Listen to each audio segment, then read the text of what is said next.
This is the NFL Play Football Podcast, and I'm Jeff Fisher of High School Football America.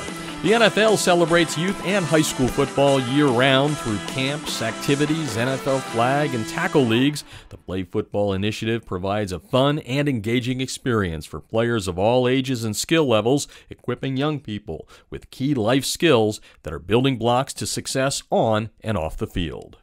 We are heading to Montana to talk with the Atlanta Falcons. Coach of the Week. No, I do not need a geography lesson. I do know that the Falcons are based in Georgia.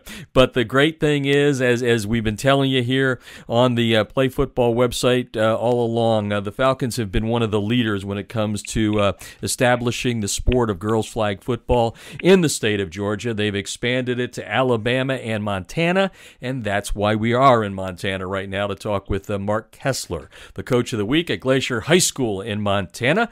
Pilot season has wrapped up, and it was a good one for Coach Kessler and company as they win the inaugural state championship in overtime. And Coach has taken some time out of his schedule to talk to us about the growth, the birth and the growth of girls flag football in the state of Montana. Thanks for taking the time, Coach. Thanks for joining us. My pleasure. Thanks for having me. Sure, and let's just start with my geography lesson. Like I said, I wasn't messed up there with that. But when you heard the Falcons were coming to the state of Montana, what went through your mind? You were like, "Are you sure this is right? We're far apart there." But what went through your mind when you first heard the announcement? Well, I think first of all, it makes sense to me. I'm originally from the Bay Area in California. Mm-hmm. So you had a lot of opportunities and just promotional type of activities for high school sports through both the Raiders and the 49ers. And up here in Montana, we haven't got a professional football team. I think most people probably follow, it's kind of ironic, it's a little bit of a melting pot, but the Seattle Seahawks. And so when you heard that Atlanta was pushing this and helping to provide this opportunity, it just kind of went, well, it kind of made sense once you kind of heard more about it. Mm-hmm. You know, I think he's their owner, has some property here in the state of Montana, and anyone that's come, they'll be the first to tell you it's a gorgeous, beautiful place. And so it's awesome that he stepped forward and promoting girls flag football here in the state. Yeah, Arthur Blank doing a lot to build up the sport. It's now a sanctioned sport here in the state of Georgia, and hopefully you guys will get there as well. I read a little bit about you. I know you have a big background in football, I think about a quarter of a century, maybe at the high school and college ranks and all that. So tell me a little bit about the transition, if you will, from tackle football to girls flag football. What was that like for you, and how did they tap you? How did they choose you and say, hey, Mark, you're the guy that's going to be the first year coach of this program? Well, I think first off, I do have a history of coaching football. I've been coaching tackle football since 1990, so actually 31 years, mm-hmm. All the way up to the junior college level. And my son was just finished playing for Montana State last year. So they made it all the way to the national championship game. And I just thought it was time, that maybe I just hung that up and pursued some other things that maybe I'd missed out on, if you will, with being involved in football. And then that's when I had heard of the flag football opportunity. And I thought to myself, you know what? You just can't not do that. That would be absolute awesome. So I think I chose them before they chose me. Like, I think it was dragging along as I was like, hey, let's get going. Let's do this. So I was pushing probably in January. And I think by the time, the powers that be and all those fun little channels that you've got to swim through, I think I was named somewhere in probably is right before May, maybe April, I guess. Mm-hmm. And, we've hit the ground running ever since. Talking with Mark Kessler, the Atlanta Falcons Coach of the Week. He's based in Montana, won a state championship there, the pilot season of girls flag football in the state of Montana. And I guess the obvious question, Coach, would be all those years of tackle and all that. So when you finally put the whistle around your neck to play flag football, how different were you from coaching the guys versus the girls? Was there any change at all in Coach Mark Kessler? There was a tremendous amount of growth. I think I'll be the first to admit, there's obviously a difference in coaching male and female athletes. The thing I learned very quickly is that the girls want to please you. They're going to work hard. They're excellent listeners. So the coaching became very easy. But I also found out that when you coach young ladies and you correct something, which I consider to be coaching, it's to their soul. So they take it, like I've called them a bad name or, whatever it might be when, hey, I just want you to be able to break harder on that route. So we had a lot of conversations about that. Kind of felt like it wasn't a successful practice if we didn't have someone cry. And but those tears were just tears of passion, and totally appreciate just the opportunity of a day-to-day basis of working with these young ladies. They were just amazing. So there's no crying in baseball, but there is crying in football, or at least girls flag football for the first year. We'll change that saying a little bit there, I guess, Coach. Coach Mark Kessler is on the line from Glacier High School. The pilot season is in the books there. And you had a couple of other schools, Flathead High School and Butte High School, a couple of fellow coaches up there going at it with you. They were in the running for the Coach of the Week. And I was just curious about the camaraderie, the tightness. I mean, you guys are pioneers. I know there were pioneers back in the day when Montana was getting itself established and all that. What were the pioneer coaches like in the first season? How tight were you? You were battling each other, but I'm sure there was a lot of shared joy and happiness and some secrets maybe on what was making it successful there. Well, I think first of all, I think that all the coaches did a fantastic job. I know that Flathead High School, for those that don't know Montana, both Glacier and Flathead High School are in the Flathead Valley. So we are probably about 3 miles apart. And Butte High School is about 4 hours away from us. Ooh. So for ourselves and Flathead, I think we just shared in a common thing in regards to, we had some great girls come out, very athletic.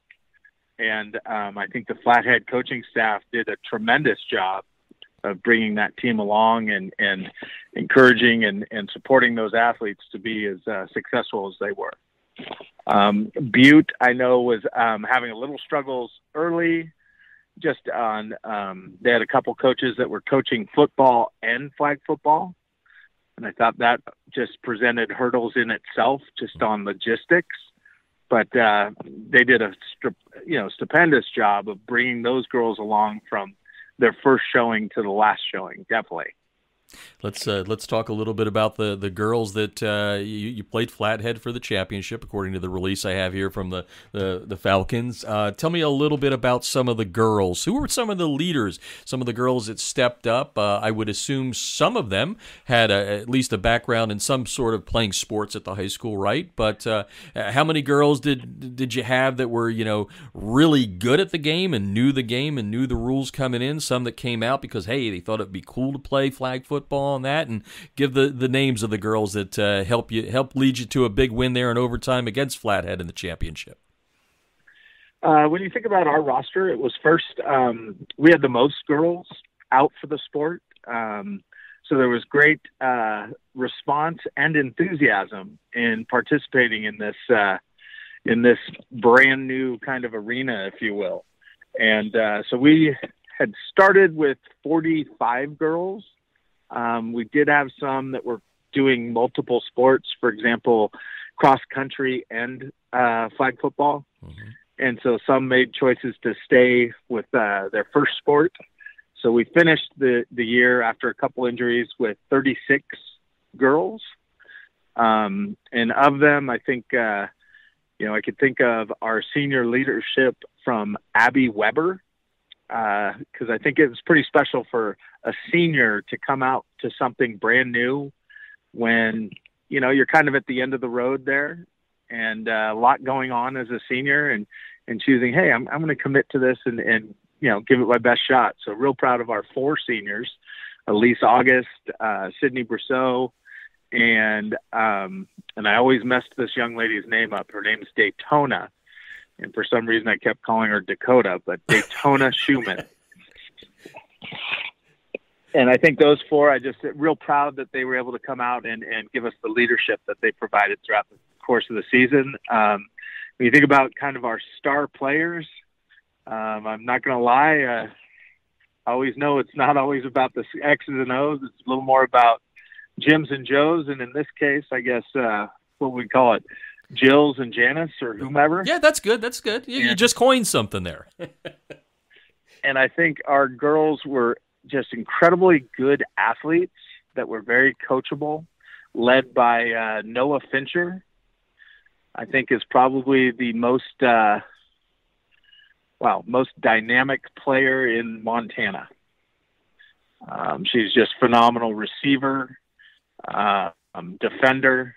So she's probably top of the list.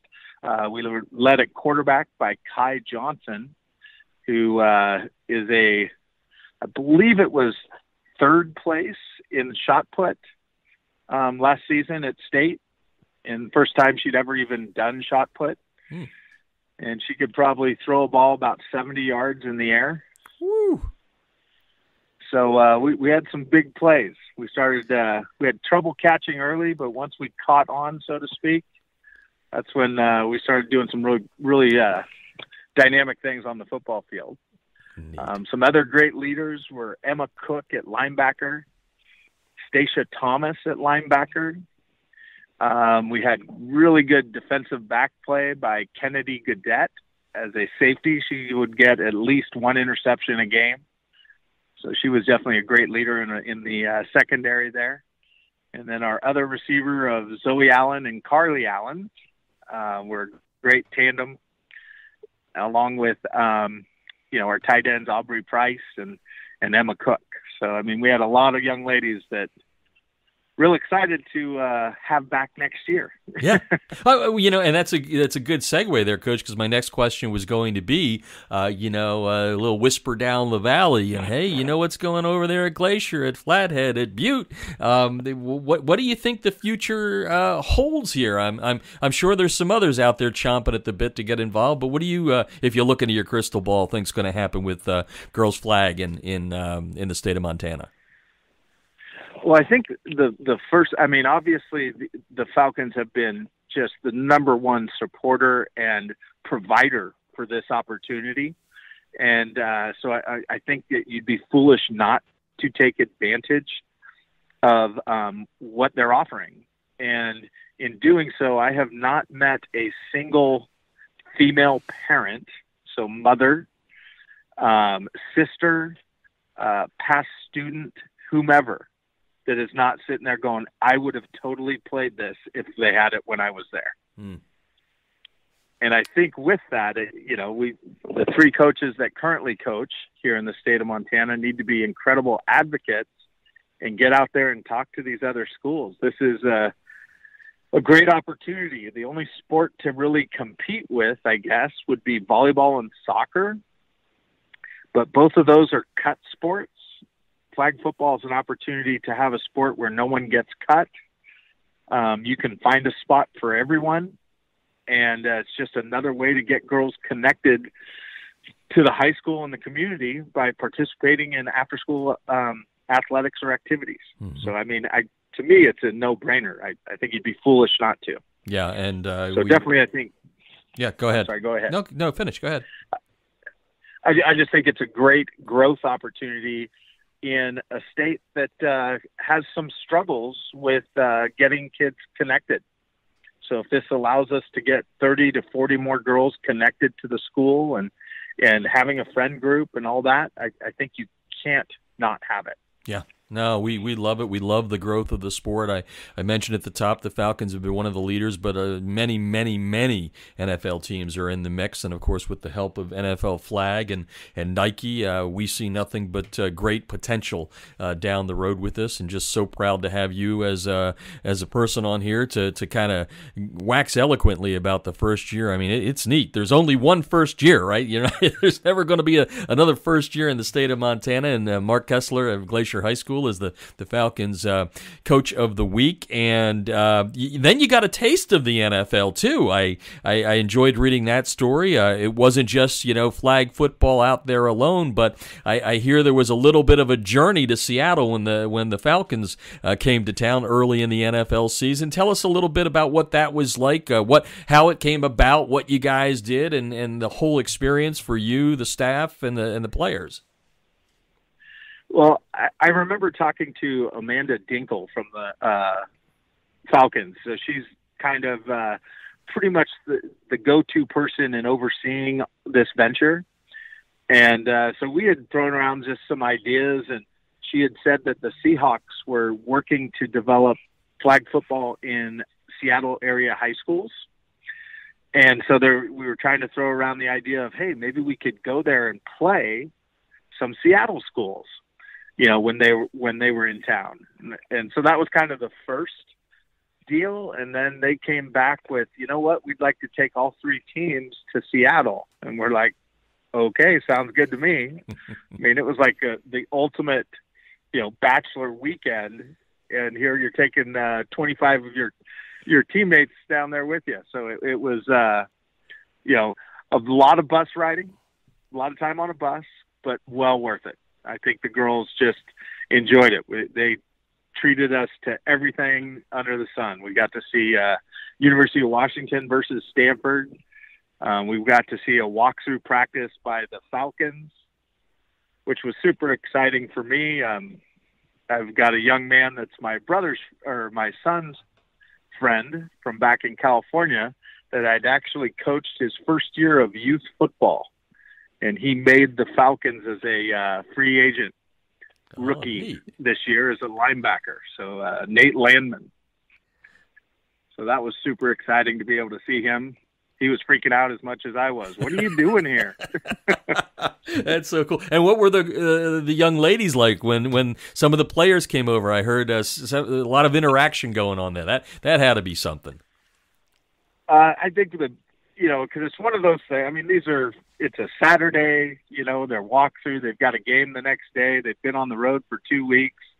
And, the staff from the Falcons just went over and asked, hey, can you guys come over and maybe say hi? And I would say that well over half of the team, if not 2/3 of them, came over, took pictures, signed things, spent time above and beyond. They were just super classy young men with girls that just were looking at idolizing them.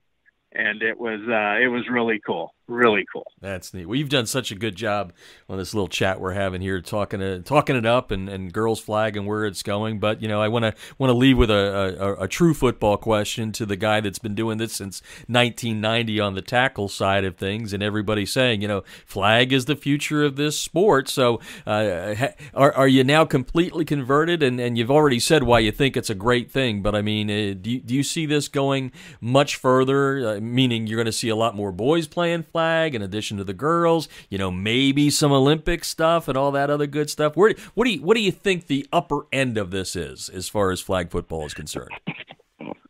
I think for females, they've never had this opportunity. I think any girl that's played kind of flag football, they may have done it as like an elementary school student. Their next experience would maybe be in high school PE, where the boys would not throw them the ball and didn't include them. And they're like, wow, this is just like the rest of my life. Great. And now you've got this opportunity where not only are they included, they're expected, they have to make the plays. They make the throws, the catches, the flag pulls, and it's 100% on them. And it's a sport that offers things that no other sport has ever offered them. Basketball is a team sport. You got 5 out there, maybe you got 7 on the bench that don't play much. Well, we get girls in and out. They're involved. They are working together as a team to accomplish one, common goal. I mean, I just think it brings out the best in its participants more so than any other sport. So as far as its growth, I think it's endless. I think you could see this as a college scholarship opportunity for females moving forward. It's already got some NAIA teams that are doing it and offering scholarships. It's a fast-paced, exciting game to watch. The only difference between coaching the two is I don't have to deal with teaching someone how to physically tackle or block. I just got to be able to get them to run, catch, throw. And it's all the fun parts of football without the grind. Well, Coach, it's been fun to have you on here. I can tell by the enthusiasm in your voice that not only are you excited about the future of the sport, but you had a heck of a lot of fun, I think, this year. As you said at the beginning there, you found some growth in yourself, right? It was something that made you a better coach, right? We're always supposed to be learning as human beings, and it sounds like you did a lot of learning this year. So congratulations on that. And going away, we'll let you use a little coach speak here. What does it mean to be the Falcons Coach of the Week? I know you're going to kind of push it away, right? That's the coach speak. Oh, it's this, it's that. But how does it feel to you?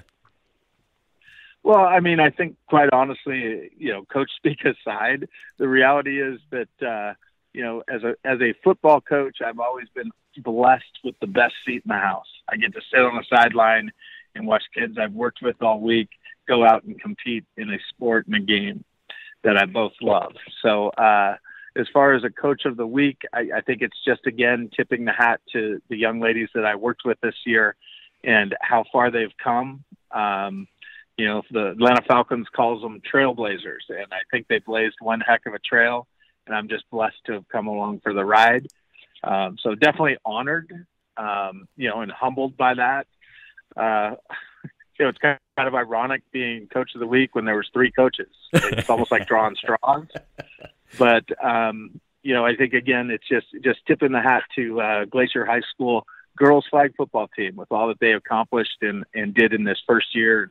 I'll be honest, I can't wait till the next. Yeah, well, we wish you nothing but success. The 2 other schools, nothing but success. Hopefully next year we can do a story that says, there were 20 teams, and then the year after that there's 50 teams, and it just keeps going and going. I know Montana's got less schools than a Georgia does, but right. Nonetheless, it's about penetration and making sure that as many girls get the opportunity to play this wonderful game as is humanly possible. And congratulations, and I really appreciate you taking the time and doing such an eloquent job of exposing our listeners out there to what you experienced in year 1 and what the upside of this sport is. So congratulations, and thank you for taking the time to coach the young ladies there, and best of luck in the future. Thanks for joining us. Hey, thanks a bunch. Thanks for having me. That's the NFL Play Football Podcast. Coaches, don't forget to check out playfootball.nfl.com for some great resources to help you improve in the coaching profession. I'm Jeff Fisher of High School Football America, and you've been listening to the NFL Play Football Podcast.